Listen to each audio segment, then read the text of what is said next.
Nosso estudo de hoje é do capítulo 4 de João até versículo 30, que inclui uma das histórias mais conhecidas do Evangelho e talvez da Bíblia, a história da conversa de Jesus com a mulher samaritana. Jesus estava indo da Judeia para Galileia, parou nesse poço de Jacó, perto da cidade de Sicar, e conversou com uma mulher samaritana. Nessa conversa, ele se revelou como o Cristo, inclusive uma afirmação que ele faz pela primeira vez no Evangelho de João. Também aproveitou para ensinar sobre adoração que agrada a Deus. E essa conversa e o que acontece depois com os discípulos até traz para nós algumas lições importantes sobre nosso trabalho de levar o Evangelho para outras pessoas. Então, bastante coisa para ver aqui no capítulo 4. E nisso eu quero começar com uma leitura antes de entrar nas perguntas. Então, capítulo 4, começando no versículo 1, diz: Quando, pois, o Senhor veio a saber que os fariseus tinham ouvido dizer que ele, Jesus, fazia e batizava mais discípulos que João, se bem que Jesus mesmo não batizava, e sim os seus discípulos, deixou a Judeia, retirando-se outra vez para Galileia. E era-lhe necessário atravessar a província de Samaria. Chegou, pois, a uma cidade samaritana, chamada Sicar, perto das terras que Jacó dera a seu filho José. Estava ali a fonte de Jacó. Cansado da viagem, assentara-se Jesus junto à fonte por volta da hora sexta. Então, observamos aqui algo bem humano por parte de Jesus. Ele estava fazendo viagem, fica cansado, para descansar. Jesus participou de todas as características da vida humana, de viver limitado para um corpo físico, e assim demonstrou isso até no cansaço de uma caminhada longa da Judeia para a Galileia. Agora, perguntas sobre essa primeira parte aqui. Eu vou começar com a Benita. Benito, por que Jesus saiu da Judeia aqui? Porque os fariseus ouviram que ele estava batizando mais pessoas do que João. Ok, os fariseus ouviram dizer que ele batizava mais discípulos que João, e isso já começa a criar talvez um certo tumulto, mais pessoas buscando. E uma característica do trabalho de Jesus é que ele não quis ficar em um lugar e juntar uma multidão. Isso fica muito evidente quando chegamos no capítulo 6. Ele queria introduzir a sua mensagem na região toda. Então ele anda de um lugar para outro, pregando em um lugar, depois em outro, passa tempo na Galileia, tempo na Judeia, porque a intenção dele é de introduzir a mensagem. Vai deixar para os apóstolos o trabalho depois de realmente fixar em alguns lugares e estabelecer congregações. Então agora vai ter um tumulto, outras pessoas buscando, debates, polêmica, e Jesus vai para outro lugar, onde ele vai ter a oportunidade de fazer um serviço na região da Galileia. Então, por esse motivo, ele sai da Judeia. Agora, Léo, no capítulo 3, versículo 22, diz: Pois Jesus com seus discípulos para a terra da Judeia, ali permaneceu com eles e batizava. Mas capítulo 4, versículo 2 diz: Se bem que Jesus mesmo não batizava, e sim os seus discípulos. Então, ele batizava ou não batizava? Ele bat... tipo, sim e não. Ele batizava através dos seus discípulos. Ok. Então, ele não batizava com as próprias mãos, mas pela agência dos discípulos, ele realiza, tem o efeito disso. Acho importante esse ponto para entender que Deus pode trabalhar por meio de outras pessoas. E muitas vezes ele faz isso. Talvez para ilustrar a ideia, podemos pensar sobre uma questão legal que acontece com certa frequência. É possível, por exemplo, vender um carro por meio de um procurador. Mesmo se você fosse o dono do veículo, com seu nome no documento, se você fizer um documento no cartório, chamado de procuração, você pode autorizar que uma segunda pessoa venda seu carro no seu lugar. Aí você não precisa estar presente, não precisa assinar nada. A procuração dá direito para o seu procurador, agente que está agindo a seu favor, agir no seu lugar. Então, essa mesma ideia é o que nós observamos com o trabalho do Senhor. Não somente aqui, ele usou os apóstolos para batizar as pessoas, mas em muitos outros sentidos. O trabalho do Senhor, muitas vezes, é realizado por meio de agência, de outras pessoas que agem cumprindo as suas ordens, cumprindo a sua vontade, mas sendo usado como instrumentos do Senhor. Observamos isso em alguns casos na Bíblia com anjos que foram enviados como mensageiros para agir a favor do Senhor, para fazer alguma coisa no lugar do Senhor. Mas é Deus que está agindo por meio dos seus servos, sejam anjos, sejam pessoas, que ele pode usar para isso. Então aqui, Jesus batizava no sentido que os seus discípulos faziam esse ato com sua autorização. E agora, pergunta número 3, Benita. Onde Jesus parou e por qual motivo aqui? Ele parou em Sicar, em Samaria, perto do poço de Jacó, porque ele estava cansado da viagem e com sede.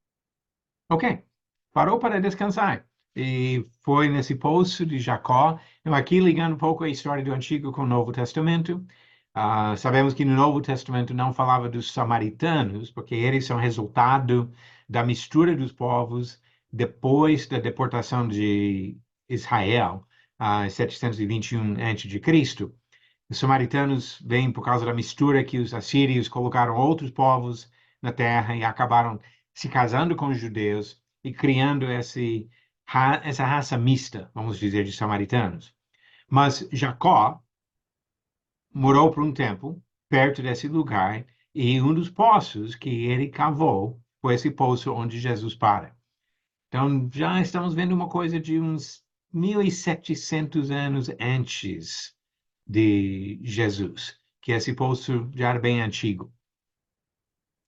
Ok, e pergunta número 4 vem depois da leitura. Léo, você vai ter a próxima pergunta, mas deixe-me ler aqui, primeiro, do versículo 7 ao 18. Nisto veio uma mulher samaritana tirar água. Disse-lhe Jesus: Dá-me de beber. Pois seus discípulos tinham ido à cidade para comprar alimentos. Então lhe disse a mulher samaritana: Como, sendo tu judeu, pedes de beber a mim, que sou mulher samaritana? Porque os judeus não se dão com os samaritanos. Replicou-lhe Jesus: Se conheceras o dom de Deus e quem é o que te pede, dá-me de beber, tu lhe pedirias e ele te daria água viva. Respondeu-lhe ela: Senhor, tu não tens com que atirar, e o poço é fundo. Onde, pois, tens a água viva?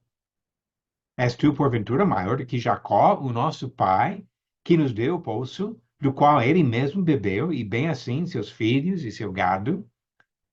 Afirmou-lhe Jesus: Quem beber desta água, tornará a ter sede. Aquele, porém, que beber da água que eu lhe der, nunca mais terá sede. Pelo contrário, a água que eu lhe der será nele uma fonte a jorrar para a vida eterna. Disse-lhe a mulher: Senhor, dá-me dessa água para que eu não mais tenha sede, nem precise vir aqui buscá-la. Disse-lhe Jesus: Vai, chama teu marido e vem cá. Ao que lhe respondeu a mulher: Não tenho marido. Replicou-lhe Jesus: Bem disseste, não tenho marido, porque 5 maridos já tiveste, e esse que agora tens não é teu marido. Isto disseste com verdade. Mais uma vez, Jesus revela conhecimento detalhado da vida de uma pessoa que ele não conhecia pessoalmente antes, ou pelo menos a pessoa não conhecia Jesus. Jesus conheceu até os corações das pessoas, e isso mostra para ela o poder que ele tem. Agora vamos lá para as perguntas. Pergunta 4 para o Léo. Por que a mulher ficou surpresa quando Jesus pediu água? Pois ele era judeu e ela samaritana. Ok. Ele era judeu e falava com ela, sendo ela samaritana. E isso surpreendeu a mulher. Aí, a próxima pergunta aqui, Benita, no capítulo 4, versículo 12, diz: És tu, porventura, maior do que Jacó, o nosso pai, que nos deu o poço, do qual ele mesmo bebeu, e bem assim seus filhos e seu gado? Então, ela perguntou para Jesus se ele era maior do que Jacó. Ele explicou, ou ele respondeu à pergunta dela? Ele não explicou exatamente o que ela perguntou, mas explicou sobre a água que ele estava oferecendo. Ok, exatamente. Não falou exatamente, mas ele ofereceu essa água viva e depois ele demonstra sua onisciência quando ele fala sobre a vida dela. Obviamente, ele era maior do que Jacó. Jacó era importante entre os patriarcas, importante como, no sentido, pai da nação, mas Jesus é o criador do universo. Jesus é o salvador do mundo e realmente muito maior do que Jacó. Então ele não precisava falar diretamente, porque pelos atos e as outras coisas que ele falou, ele respondeu à dúvida dela. E a pergunta número 6, Léo, conforme ao pedido que ela fez no versículo 15, onde ela pediu a água para não ter mais sede, a mulher entendeu o que Jesus estava oferecendo? Não, ela entendeu literalmente que nunca mais teria sede na vida dela na Terra. Ok. Ela não entendeu o ponto espiritual do que Jesus falou. Ela estava pensando só sobre a água do poço e assim ainda pensando em coisas terrenas. E o que observamos nesse método que Jesus usa aqui é que ele está querendo elevar os pensamentos dela para as coisas espirituais. Ela começa pensando sobre a água no fundo do poço. E Jesus quer levar essa mulher para pensar sobre coisas celestiais. Então, realmente, querendo elevar os pensamentos dela. Mas ainda não chegou lá. Ela ainda está pensando sobre a água do poço. Benita, explique como Jesus conduziu a conversa para falar de assuntos espirituais. É o objetivo dele, mas como que ele fez isso? Ele pediu para ela chamar o marido. Ok. E aí, quando ele faz isso, o que observamos aqui? Ele Primeiro, vou mencionar antes disso, ele não deixou de falar sobre coisas espirituais. Mesmo quando ela fala de coisas materiais, de água do poço, e não compreende a palavra dele, Jesus continua falando sobre coisas espirituais. Mas aí o ponto crítico é exatamente o que você falou. Ele pediu para ela chamar o marido, e agora ele está tomando controle da conversa para esse rumo agora ao aspecto espiritual, porque ele deixou transparecer o seu conhecimento da vida particular dela. Quando ele fala, é verdade, você não tem marido, já teve 5, e agora está com um homem que não é seu marido. Então, ele sabia de tudo da vida dela.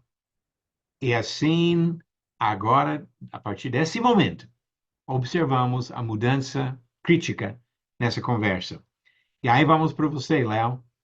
Opa, eu já respondi um pouquinho essa pergunta, mas tudo bem, você pode falar também. O que que Jesus revelou sobre a vida da mulher? Que ela já se casou com 5 homens, mas com, desculpa, mas o homem que ela estava agora não era o seu marido. O homem Ok, que ela estava no momento não era seu marido. ok, perfeitamente. Que revelou tudo sobre a vida dela. Não explica se ela ficou viúva 5 vezes ou se ela foi divorciada. Não explica nada disso. Simplesmente o fato que Jesus sabia bem os detalhes da vida dela. E isso demonstra para ela essa qualidade especial do Senhor Jesus. Ok, antes da próxima pergunta, vamos para versículo 19 ao 30, a última leitura da aula de hoje. Senhor, disse-lhe a mulher, vejo que tu és profeta. Nossos pais adoravam neste monte, Vós, entretanto, dizeis que em Jerusalém é o lugar onde se deve adorar. Disse-lhe Jesus: Mulher, podes crer-me que a hora vem quando nem neste monte, nem em Jerusalém adorareis o Pai. Vós adorais o que não conheceis. Nós adoramos o que conhecemos, porque a salvação vem dos judeus. Mas vem a hora, e já chegou, em que os verdadeiros adoradores adorarão o Pai em espírito e em verdade, porque são estes que o Pai procura para seus adoradores. Deus é espírito. E importa que os seus adoradores o adorem em espírito e em verdade. Eu sei, respondeu a mulher, que há de vir o Messias, chamado Cristo. Quando ele vier, nos anunciará todas as coisas. Disse-lhe Jesus: Eu o sou, eu que falo contigo. Neste ponto, chegaram seus discípulos e se admiraram de que estivesse falando com uma mulher. Todavia, nenhum lhe disse: Que perguntas? Ou por que falas com ela? Quanto à mulher, deixou seu cântaro, foi à cidade e disse àqueles homens: Vinde comigo e vede um homem que me disse tudo quanto tenho feito. Será este, porventura, o Cristo? Saíram, pois, da cidade e vieram ter com ele. Trecho bem interessante aqui. O que Jesus revela para esta mulher, que ainda não tinha revelado claramente para outras pessoas. Então, agora vamos às perguntas sobre esse trecho. A pergunta número 9, para você, Léo. Quando a mulher percebeu que Jesus era profeta, como a conversa dela mudou? Ela comentou sobre os lugares de adoração. Ok, ela não falou mais nada sobre aquela água do poço. Aquele assunto de coisa desta vida, ela esqueceu. Mas partiu para uma pergunta espiritual. Seria profeta, para saber a vida particular dela, ele também teria condições de ensinar. E assim ela tem essa dúvida. Porque nós adoramos aqui no Monte Gerizim, mas vocês, judeus, adoram lá em Jerusalém. Nós achamos que é certo aqui, mas vocês dizem que é certo lá.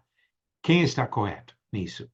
Então, ela vai para essa pergunta que envolve agora um assunto espiritual.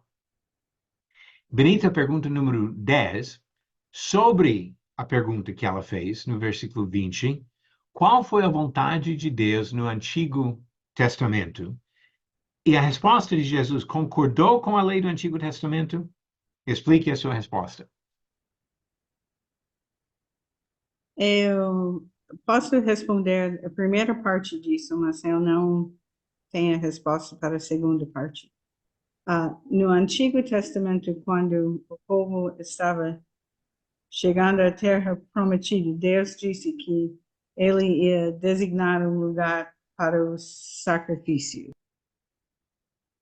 Ok? Muito bom. Então, exatamente o que eu tenho anotado aqui, primeira parte aqui, Deuteronômio capítulo 12 e capítulo 16.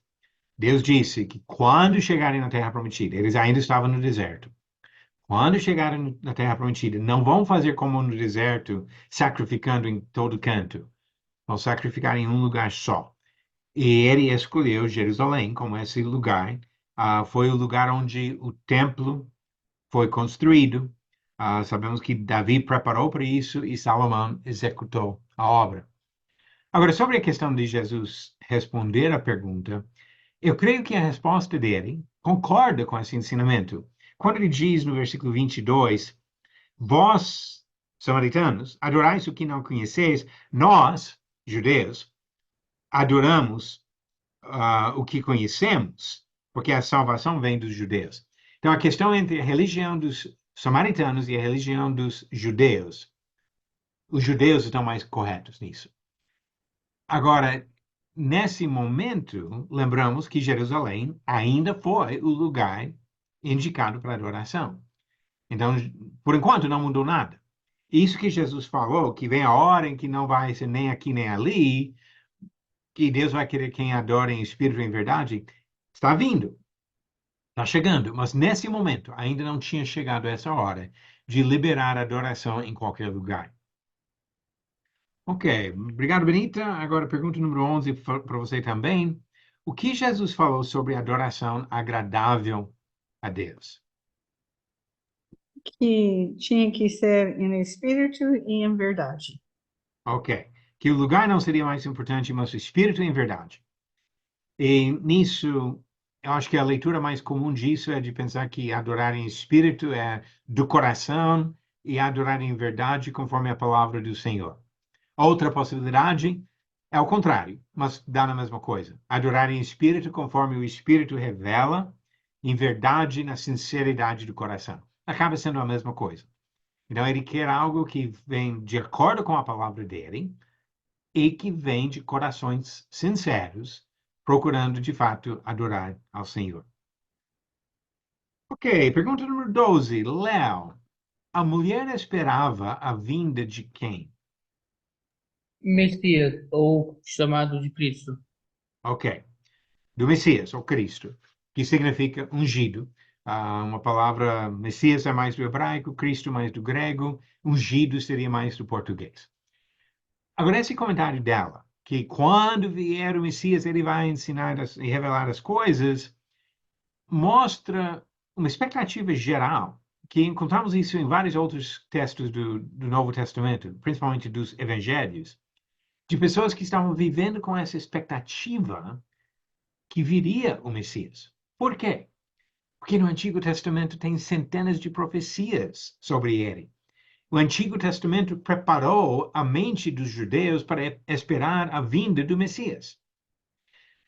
Infelizmente, tem alguns que ainda estão esperando a vinda do Messias. Até ao longo dos séculos, muitos têm redefinido o que seria esse Messias. Mas Jesus agora está na frente dela e mostrando características aqui que vai revelar algo super importante para ela.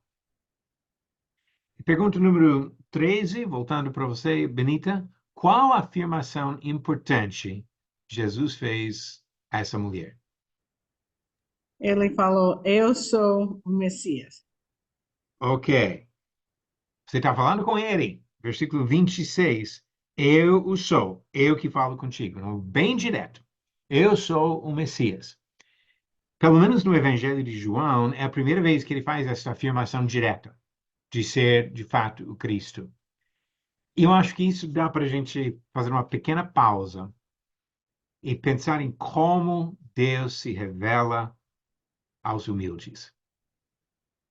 Ele falou com um casal de pobres e esse casal criou Jesus. José e Maria foram escolhidos, pessoas humildes. Quando Jesus nasceu, os pastores perto de Belém não mandou alguém correndo para a casa de Herodes, mas para os pastores de ovelhas que estavam no campo perto. E agora uma mulher samaritana, que está basicamente lá embaixo em termos de status na sociedade dos judeus.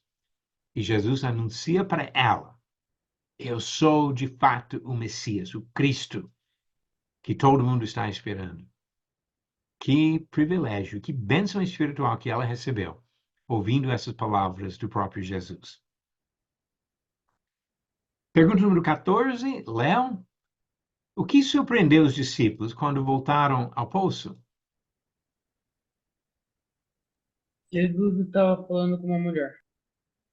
Ok, que ele estava falando com uma mulher. Um, Quando falou as palavras dela, que ela falou, eu sou mulher samaritana, isso no versículo 9. O comentário que João coloca aqui entre parênteses em nossas Bíblias, porque os judeus não se dão com os samaritanos, ele foca a questão de ser samaritana. Mas agora os discípulos estranham que ele está falando com uma mulher.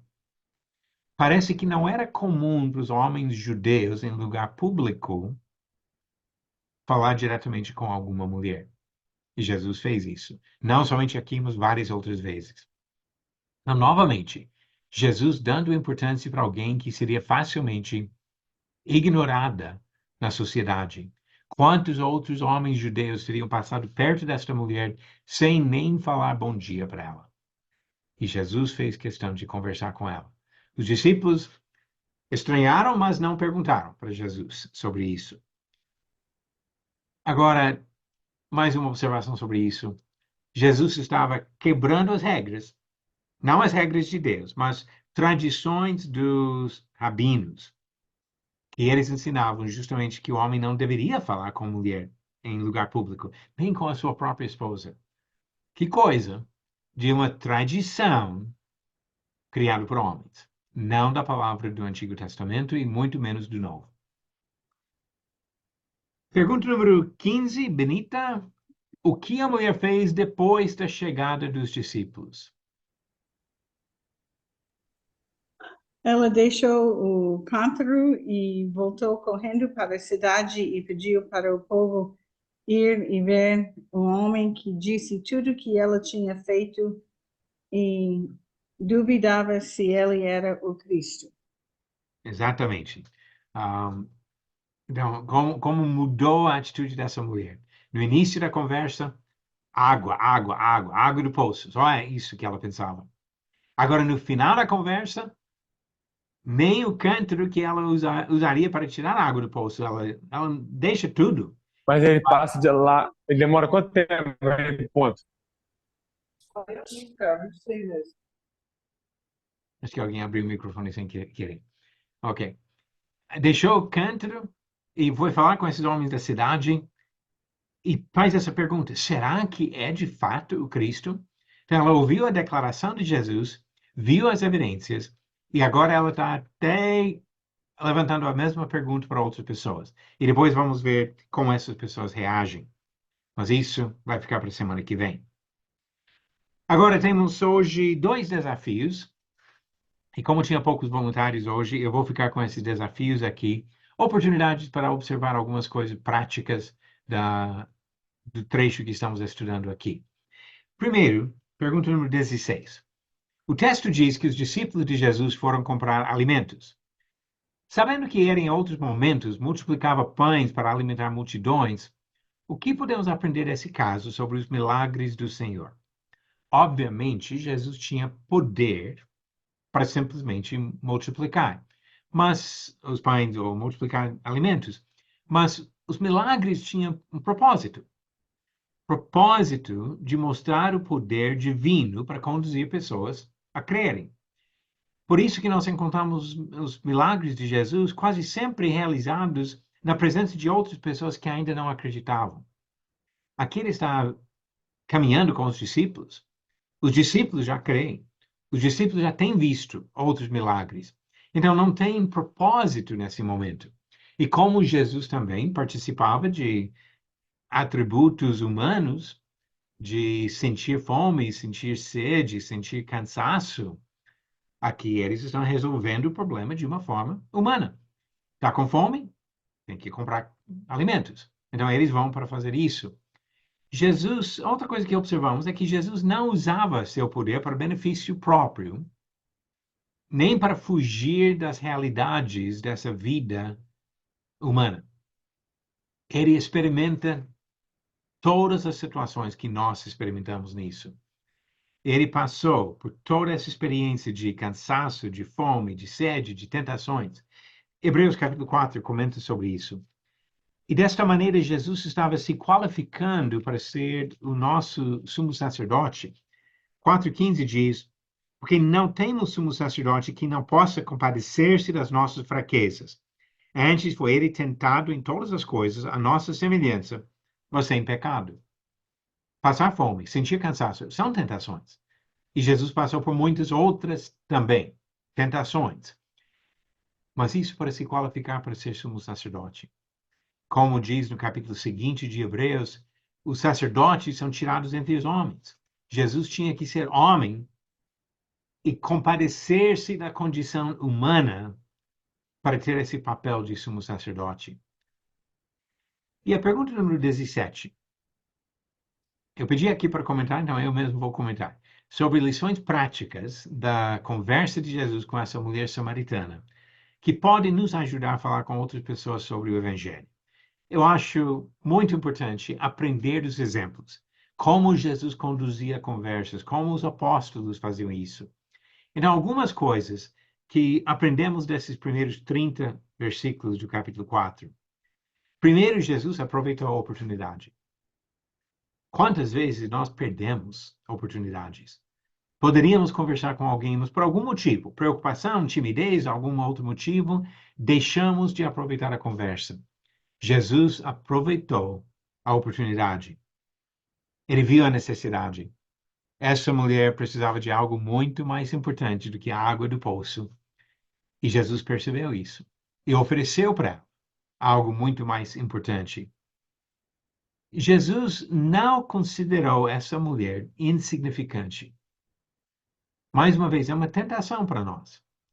Nós podemos começar a nos sentir, talvez, de alguma forma, melhores ou superiores aos outros e não dar importância para a pessoa que merece a mesma oportunidade que nós recebemos de conhecer a mensagem do Evangelho.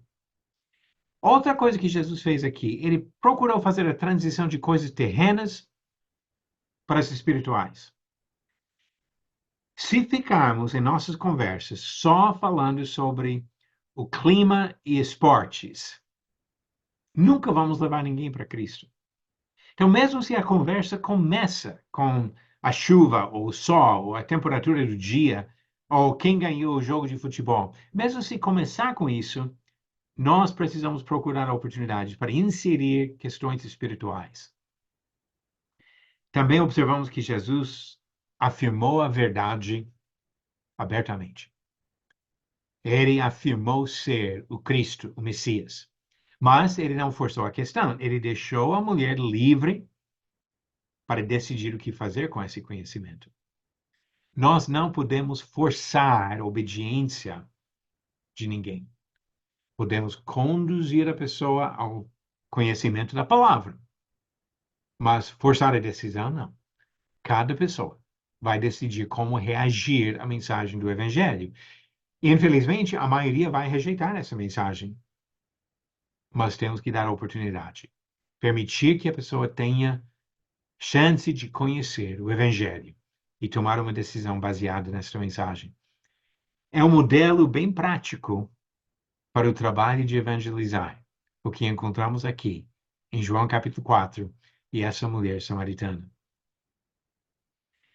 Para a semana que vem, vamos já para capítulo 4, o resto do capítulo 4, a partir do versículo 31, onde vamos ver algumas outras manifestações surpreendentes aqui e tratar um pouco dessas questões. Vocês já têm a apostila com as perguntas sobre o resto do capítulo 4. E com isso, nós vamos encerrar nosso estudo de hoje. Eu agradeço a participação de todos que estão aqui na sala. O vídeo também vai aparecer no YouTube nos próximos dias, para quem não conseguiu participar hoje ativamente.